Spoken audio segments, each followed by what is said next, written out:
Hello, let's continue our journey through the new City Catechism. Have you ever noticed that how you pray reveals a lot about what you believe about yourself, but also what you believe about God? Have you caught yourself praying in kind of a demanding way that maybe you actually know what's best? Or maybe in a way that gives ultimatums, like, God, you do this, and then I'll do that, almost as if we can twist God's arm into listening to us and doing what we want him to do.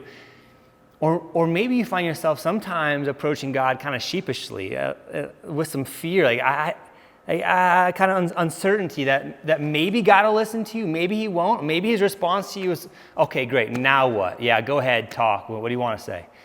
How we approach the attitude that we have in prayer often, I think, reveals what we think about ourselves and about God.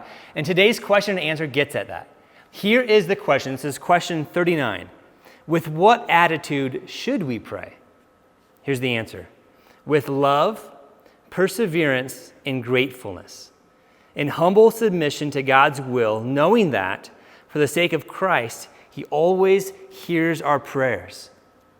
Now think about that attitude and that answer and what that says about our view of ourselves and about God, that we approach God with an attitude of love, that we're in a loving relationship with the creator of the universe. He's not saying, okay, now what? Yeah, go ahead. I'm kind of tired of having you come talk to me. Rather, it's a relationship of love. And if you're anything like me, you've fallen asleep during a few of your prayers at times. And I think the perseverance part is important, that prayer is work. It's not always a joy. It doesn't always come the most easily, but prayer is work. So there's perseverance involved.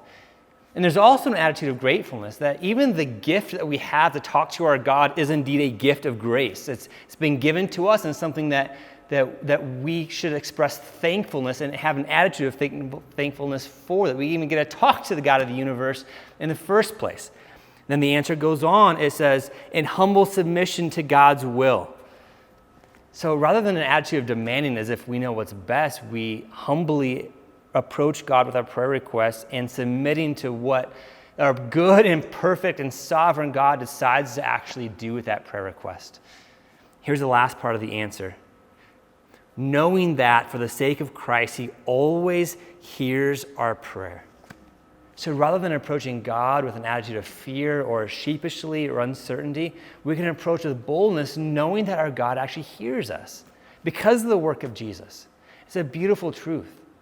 With these attitudes in mind, does that then mean that we shouldn't be completely honest with all the emotion that we're feeling? It's not saying that at all.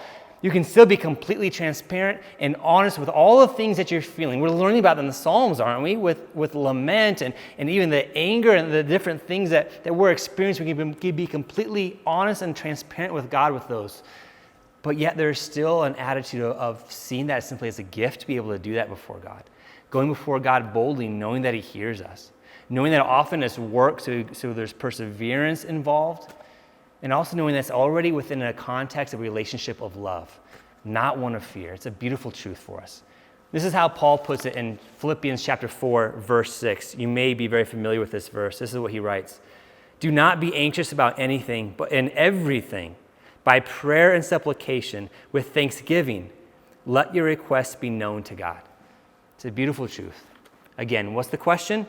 Question 39. With what attitude should we pray? Here's the answer. With love, perseverance, and gratefulness, and humble submission to God's will, knowing that for the sake of Christ, he always hears our prayers. Have a great day.